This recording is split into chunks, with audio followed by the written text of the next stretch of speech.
What is up, everyone, and welcome back to another video. So in today's video, we're going to be going over a very important topic that I know a lot of you guys are thinking about, and that's how to rank up super fast in Fortnite Chapter 6. Obviously, with the new chapter being introduced, ranks have reset once again, everybody's on the grind back to Unreal, and you know your boy Teckoh's got you. In today's video, I'm going to be going over everything you need to know to improve your strategy, to get better at the game, and basically just set yourself up in a way where you can reach Unreal or whatever other rank you're trying to get to. Before we get into it, guys, be sure to drop a like if the video helps you out, subscribe if you're new to the channel and you want to see more content just like this in the future, and let me know, guys, down in the comments how you guys are feeling about rank this season. I feel like we got a pretty good meta where it's easy to W key, but it's also easy to play passive. You can kind of adjust your strategy, so I'm liking it so far. Let me know what you guys think, though. Also, guys, I just want to warn you, a bunch of people are hanging out in the other room, so if you hear background noise, my fault. But with that said, guys, let's get into how you can easily rank up in this new chapter. So in terms of the actual structure of ranked, not much actually changed with the new chapter, meaning the way to rank up hasn't really changed at all. But there's going to be some key things you're going to want to keep in mind and do in order to rank up fast. So we know that the way you rank up to begin with is by either killing players, getting a high placement, pretty much everything of that nature. You do good in the game and you rank up. And we also know that kills are worth more as the game goes on. If you're not aware of it, basically what happens is at the earlier parts of the game and early game and the start of mid game, kills are not really worth much towards your rank, meaning that the later in the game you kill players, the more you're going to rank up. Obviously, getting kills off spawn is still going to help you, but getting kills in mid and end game is going to be better. So to be honest with you guys,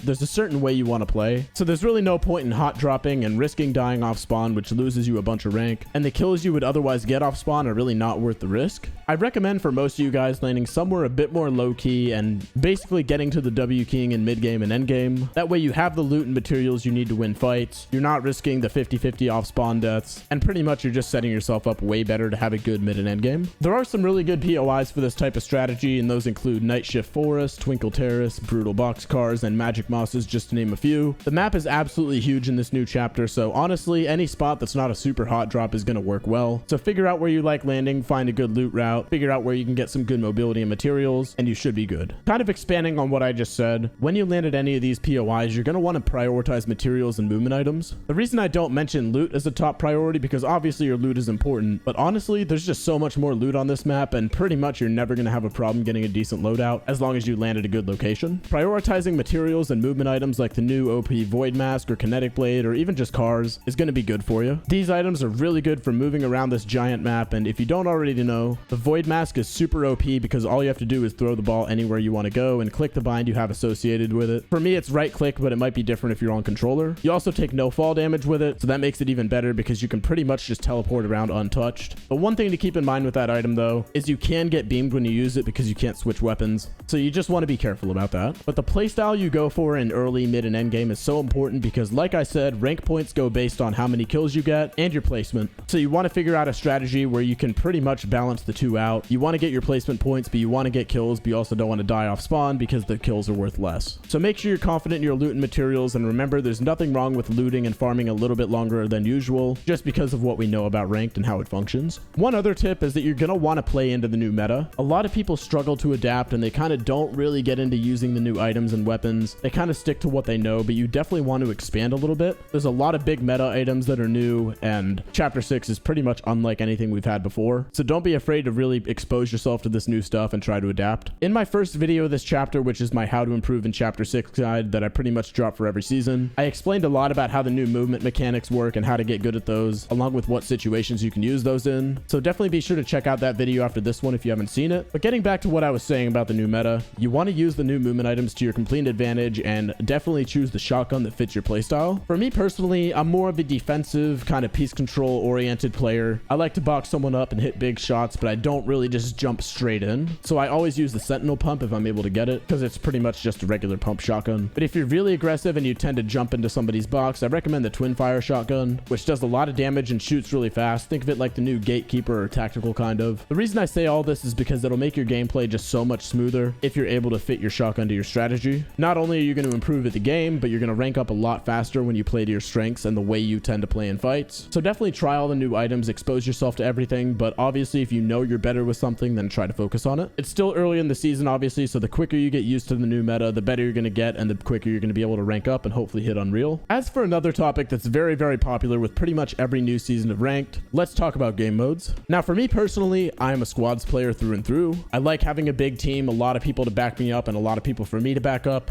but also I do have an advantage there because I pretty much only play with Unreal players. So the way I recommend you approach it in terms of game modes is just going to be whatever you have the best team for. If you don't really have any good teammates, then you can feel free to join my Discord, which is going to be linked down below. You can find some people there, or you can simply play solos if you're good at it. On the other hand, if you have a really good duo that you have good chemistry with, then play with them. If you have a good trio, or if you have a whole squad of good players that you can trust and know are good at the game, then go for that. Ultimately, the way I really recommend you approach this is just whatever the biggest mode is that you have a good team for. If you're really looking to see major improvement in terms of fighting, and maybe if you're looking to try and make your first earnings, I would recommend you do at least get some solo ranked in, because there's no second chances, and solos is pretty much always the go-to move when it comes to just improving at the game super fast, directly working on your fighting. Obviously, you can't really lean on anybody or count on anybody else, so it's all up to you. If you're mostly just trying to rank up super fast, then I recommend you do team modes, but it really just depends on what you're trying to do. If you're ever questioning it, then just try play a variety of everything. The mentality factor is also pretty important because it'll help with your mental if you play some team modes. Solos non-stop can get really stressful and annoying, especially if you keep dying to super OP items or just dumb situations. So getting a team to play by your side at least once in a while is definitely a good way to do it. And once again, circling back, as for how to actually find teammates, I do have a Discord that has a lot of really good players in it that are always looking for new people to grind ranked with. So as I always do, I'll leave the invite to it in the description so you can start looking for teammates, whether you're just looking for someone for duos or trying to do what I do and get 3 other really good players for squads. Personally, I always play squads, but that's just because I play with good players, but play whatever you got the best team for. And as for a couple more just general tips that are going to help you get better at the game overall, which will help you hit Unreal faster, I recommend you try to get some sort of warm-up routine going before you get into ranked. You want to do something that'll help you get warmed up and help you improve your aim and mechanics. I did make a video during the OG remix season that still applies today, which will really help you improve your mechanics and aim. And I'm also going to have aim map videos, mechanics maps videos, and a bunch of stuff like that coming out soon. One other really important thing I want to touch on real quick is VOD reviewing. If you're not familiar with VOD reviewing, it basically means reviewing your gameplay to see what you do right and wrong. A lot of it is just about reflection and being able to figure out what you do right, what you do wrong, how you can improve. So looking back at your own gameplay, whether it's through replay mode or recording it or whatever else it may be, it's going to be really helpful. Look at the ways you died, look at how you can improve on those issues, and look at what you did right as well. Figure out what works for you, figure out what doesn't work, and with all that stuff, you can change your strategy and improve it. Obviously, guys, if you're on an old gen console or not on a great PC, then I wouldn't recommend turning on replays because it'll kill your FPS. Or if you want to do it for just a couple games to be able to get some VOD reviews in, you can do that. But if you're fortunate enough to have a solid PC, I definitely recommend you use replay mode to VOD review. You can see your own perspective, your opponent's perspective, and really get a good insight into what's going on. If you guys want, let me know down below and I can make a whole guide on how to VOD review and what to look for. I can get pretty in depth with it, so if you guys really want to learn about that stuff, then I'm more than happy to provide it. So comment down below if you guys want to see that. And wrapping it up here, guys, just remember that hitting Unreal is not the easiest thing in the world. It requires some dedication, even for me. It takes a while to rank up, and I don't get the chance to play that often, so it does take me a couple of weeks usually. So don't get discouraged if it isn't going your way at first, or if you have those days where you rank down a little bit. As long as your general trend is up and you feel like you're improving at the game, then you're in a good spot. And as always, guys, I'll be pumping out a ton of videos this season to help you get better, so make sure you stay tuned for those, because this chapter is going to be crazy. I know the Fortnite OG is coming out soon. A bunch of things are changing, so I know a lot of you guys are going to be looking to get better, and you know I've got you. So with all that said, guys, that's going to wrap it up for today's video on how to rank up super fast in Fortnite Chapter 6. Hopefully this video helped you guys out. Hopefully you found it helpful, and hopefully with the tips I gave you guys in this video, you should be able to rank up quicker than ever before. If you guys found it helpful, be sure to drop a like, subscribe to the channel if you're new and you want to see more. And lastly, guys, if you want to show some extra support, it's always super appreciated if you could use code Teckoh in the item shop. It's 100% free for you, and it seriously does help me out a bunch. As always, a big thank you to everyone who uses it. But with all that said, guys, thank you all for watching this video, and I'll see you guys in the next one. Bye for now.